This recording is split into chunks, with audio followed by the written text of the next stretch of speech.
अस्सलाम वालेकुम नाज़रीन, मैं हूं सलवा स्नैन और आप देख रहे हैं सूर्या न्यूज़ HD। आइए नजर डालते हैं आज की अहम खबरों पर। जैकबाबाद रिपोर्ट जफर इमरानी। जैकबाबाद पुलिस ने पोलियो मुहिम का सिक्योरिटी प्लान तश्कील दे दिया। जैकबाबाद में पोलियो के खात्मे की कौमी मुहिम 28 अक्टूबर से शुरू हो रही है। इस 7 रोज़ा मुहिम के दौरान पोलियो टीमों को मुकम्मल तहफ़्फ़ुज़ फराहम करने और उनके काम को कामयाबी से हमकनार करने के लिए जामे सिक्योरिटी इक़दाम किए गए हैं।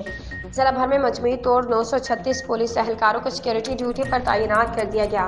48 police mobiles, 10 motorcycles, eagles, tigers polio टीमों की हिफाजत के लिए मुख्तलिफ इलाकों में गश्त करेंगी। 6 रेजरू पल्टून्स पर मुश्तमिल मोबाइल व्हीकल्स किसी भी किस्म के इमरजेंसी सूरत हाल से निपटने के लिए हम वक्त तैयार रहेंगी।